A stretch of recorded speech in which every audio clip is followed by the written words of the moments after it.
नमस्कार, the news देख रहे हैं आप। आपके साथ मैं सृष्टि मिश्रा। देखिए, पश्चिम बंगाल में जो पंचायत चुनाव हुआ है, अब हिंसा की तस्वीरें हर राज्य पर जारी हैं। जनता पर इसका खासा असर पड़ रहा है और पहली प्रतिक्रिया अब अपनी चुप्पी तोड़ दी है बुलडोजर बाबा ने।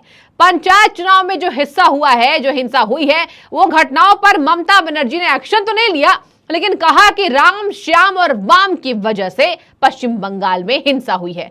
40 लोगों की मौत हुई और अब इस पर योगी आदित्यनाथ ने जमकर निशाना साधा ममता बनर्जी पर। बड़ी खबर, योगी आदित्यनाथ ने ममता बनर्जी को मूक दर्शक भी बताया और यह भी कहा कि हमारे यहां भी चुनाव होते हैं। नगर निकाय अभी संपन्न हुए, 6 करोड़ मतदाता थे और इसी के साथ 707 सीटों पर यह चुनाव हुआ।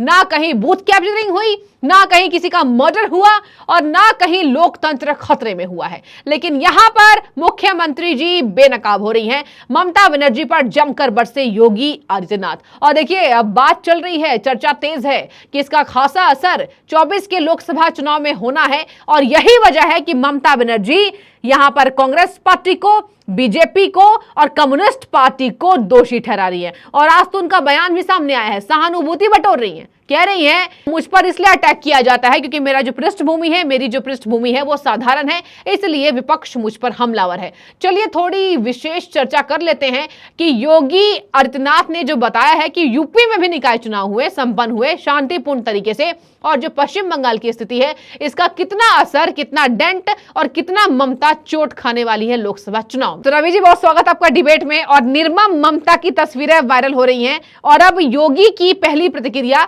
क्या लगता है सर, इस तरीके से जो योगी आदित्यनाथ ने कह दिया है निर्मम ममता है और निर्दोष लोग मारे जा चुके हैं, आपकी टिप्पणी क्या होगी? लोकसभा चुनाव पर असर बताइए क्या होगा? सभी दर्शकों को नमस्कार, बंगाल की जनता को जय श्री राम।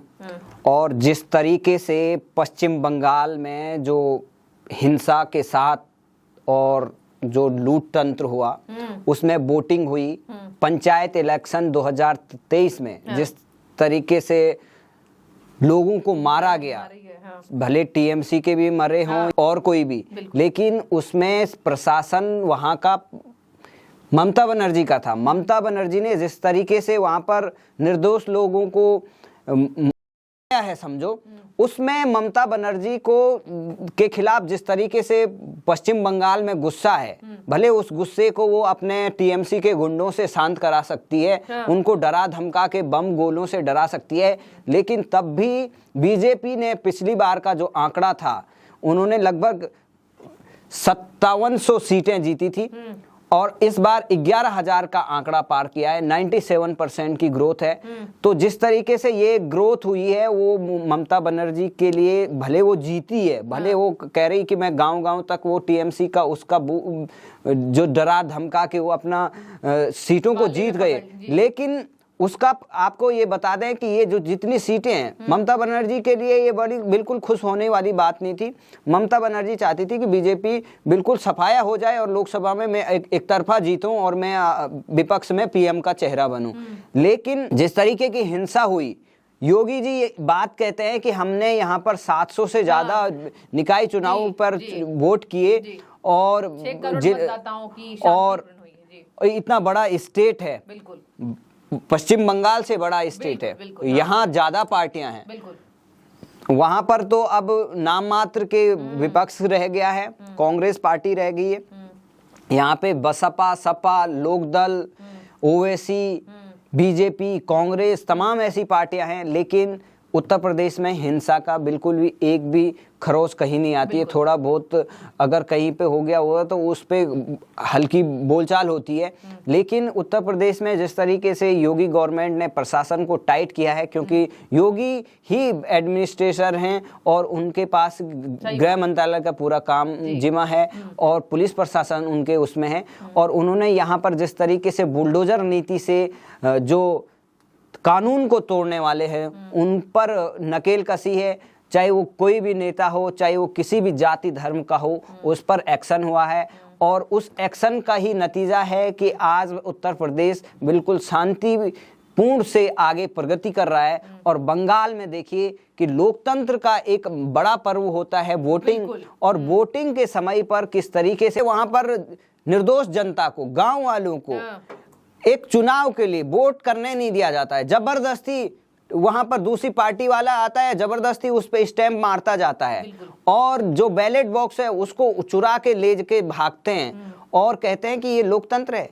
कांग्रेस पार्टी चुप रहती है, विपक्ष की पार्टियां चुप रहती है, नीतीश कुमार चुप रहते हैं, लालू यादव चुप रहते हैं और शरद पवार चुप रहते हैं। तो साफ सा इशारा है, लोकतंत्र की हत्या है और उस पर योगी आदित्यनाथ का कहना ये बहुत बड़ा अटैक है। और जो कहते हैं, उन्होंने कहा कि जो अपने आप को लोकतंत्र का दुहाई देते हैं वो किस तरीके का मंजर पश्चिम बंगाल में रहा है। तो ये योगी आदित्यनाथ जी से उन सभी मुख्यमंत्रियों को सीखना चाहिए कि किस तरीके से प्रशासन में शांति ली जा सकती है, क्योंकि पश्चिम बंगाल में लगातार हिंसा का 40 से 42 मौतें होती है और उस पर ममता बनर्जी कोई रिएक्ट नहीं करती है। जब चुनाव संपन्न हो जाता कहती है कि हम इनको थोड़ा नौकरी दे देंगे क्योंकि उसमें 10 टीएमसी के मर गए। अगर बीजेपी वाले मरते तो बोलते हैं कि ये बीजेपी वाले कुछ खुद मरे हैं या कुछ गुंडे हैं, पता नहीं क्या क्या बोलती। कभी बोलती है कि यूपी बिहार वाले यहाँ पर अटैक करा रहे हैं। तो ममता बनर्जी कुल मिलाकर पूरी तरह से पश्चिम बंगाल में घिर चुकी है और ये रिजल्ट उनके मुताबिक बिल्कुल नहीं है। सही कह रहे हैं आप। देखिए, यहाँ पर आपने बुलडोजर बाबा का जिक्र किया, उन्होंने भी कह दिया कि ये जो लोकतंत्र का ढिंढोरा पीट रही है ममता बनर्जी, इनकी वजह से ही लोकतंत्र खतरे में आ गया है। अच्छा, मैं आपसे ये भी टिप्पणी चाहूंगी। देखिए, आपने देखा होगा बुलडोजर का प्रतीक ममता बनर्जी ने सवाल उठाए थे। अभी अतीक अहमद की जो हत्या हुई थी उस पर ममता बनर्जी ने कहा था ये बुलडोजर से सबको कुचल रहे हैं। आपने ध्यान दिया, माफिया की हत्या पर ममता ने शोक जताया।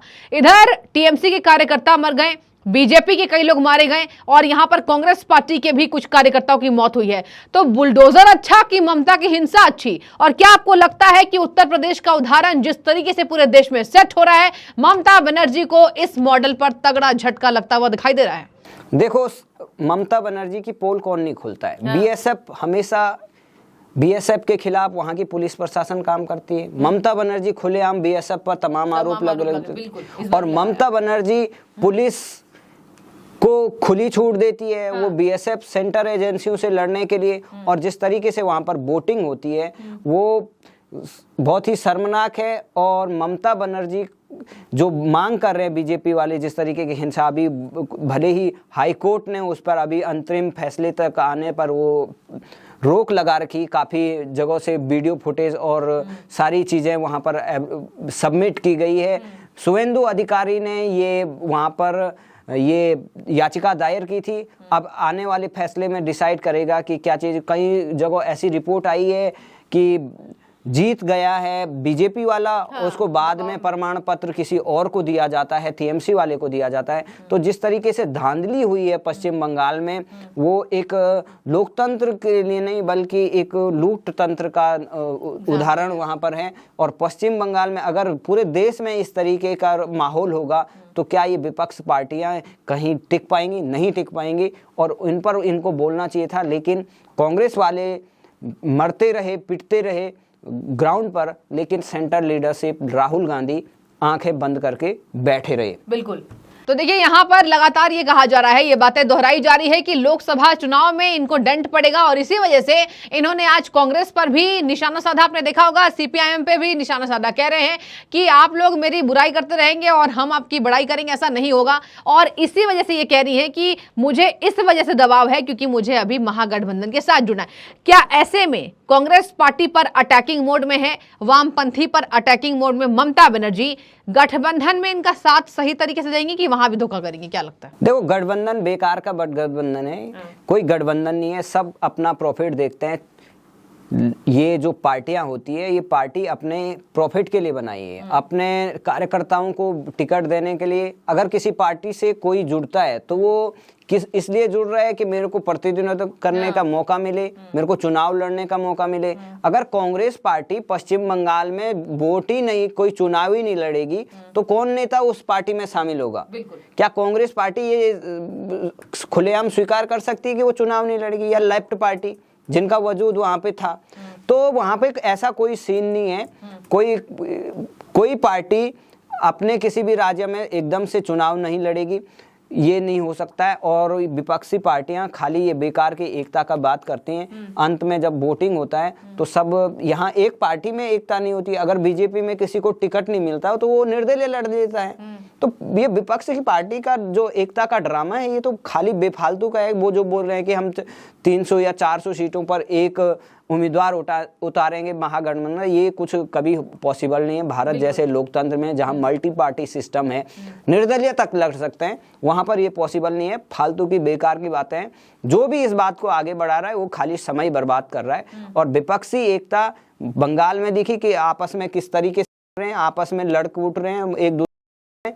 तो इसी तरीके से 2024 में इस रिजल्ट का जो होगा, पश्चिम बंगाल में जिस तरीके से विधानसभा चुनाव में ममता बनर्जी ने खेला के तहत तमाम बीजेपी के दिग्गज नेताओं को अपने साथ शामिल किया था, बाबुल सुप्रियो हो या तमाम और अन्य नेता थे जो बड़े बड़े दिग्गज थे, उनको बीजेपी से टीएमसी में ले गए। वो खेला बता रही थी, एक के बाद एक बड़े नेता शामिल हो रहे थे, सब डर रहे थे कि टीएमसी से कैसे लड़ें, ममता से कैसे लड़ें। एक समय ये शायद ये लोग बोल रहे थे कि शायद बीजेपी बंगाल में खत्म हो जाएगी, लोकसभा में 2-4 सीटें भी नहीं जीतेंगे। उनके मुंह पर ये करारा तमाचा है जो 18 से 23% करीबन वहां पर वोटिंग पर चला गया। और जो विपक्ष में एक टाइम ममता बनर्जी का वोट शेयर था 2008 में बंगाल में, वो वोटिंग शेयर बीजेपी को आना वो बहुत बड़ा संकेत है। और लोकसभा के चुनाव से ठीक पहले बीजेपी को इस तरीके से बढ़त मिलना साफ संकेत है। टीएमसी के जो नेता हैं, बाकी नेता, आपने सुना होगा मिथुन चक्रवर्ती ने कहा था कि मेरे कांटेक्ट में बहुत सारे नेता हैं, तमाम अन्य नेता हैं कि जो बोल रहे हैं कि भाई हमारे टीएमसी के बहुत सारे नेता हमारे कांटेक्ट में हैं। और जो जिस तरीके से घोटालों में उनके भतीजे फंसे हैं, तो अब सेंटर एजेंसी तमाम एक के बाद एक जो बड़े टीएमसी के लीडर हैं उनसे पूछताछ कर रही है। तो मुझे लगता है कि लोकसभा चुनाव से पहले बंगाल में फिर बड़ा खेला होगा और वहां से टीएमसी से बहुत सारे नेता बीजेपी की तरफ आएंगे। कांग्रेस और सीपीएम के भी बड़े कार्यकर्ता और नेता बीजेपी में आएंगे, क्योंकि उनको लग गया है कि ये बंगाल में, क्योंकि उनके सेंटर लीडरशिप उनको सपोर्ट नहीं करती है, कम्युनिस्ट पार्टी मौन रहती है, कांग्रेस पार्टी मौन रहती है, तो कौन इनको सपोर्ट। राहुल गांधी चाहता है कि मैं तो प्रधानमंत्री बनूं और बंगाल में उनका कार्यकर्ता पिटता रहे और ममता बनर्जी को जीत की बधाई देने के लिए सबसे आगे राहुल हो।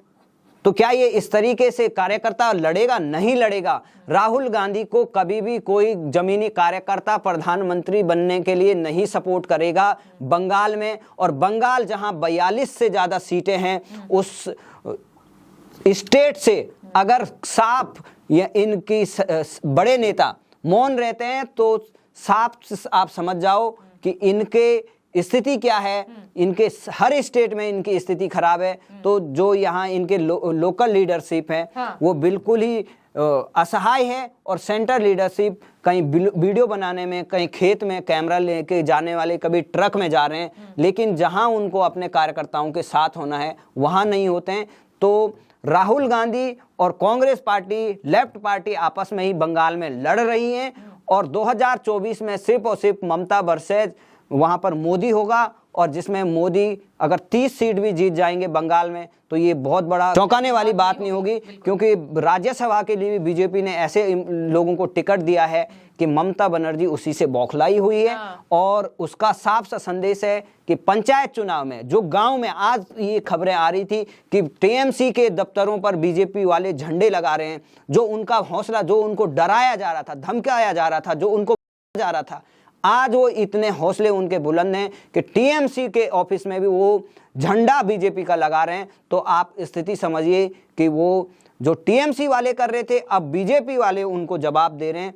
तो आने वाले दिनों में टीएमसी के भी बड़े कार्यकर्ता पलट जाएंगे, क्योंकि कितने दिन तक विरोध प्रदर्शन इस तरीके से होता रहेगा। तो योगी जी वैसे ही बंगाल में काफ़ी फेमस हैं, हमने उनकी रैलियां भी कवर की है, देखा है बंगाल में भी हमने उनकी रैलियां कवर की। काफ़ी ज़्यादा जय श्री राम का नारा बंगाल में ही आया और जय श्री राम के नारे आज बंगाल के हर घर घर तक पहुंच रहा है।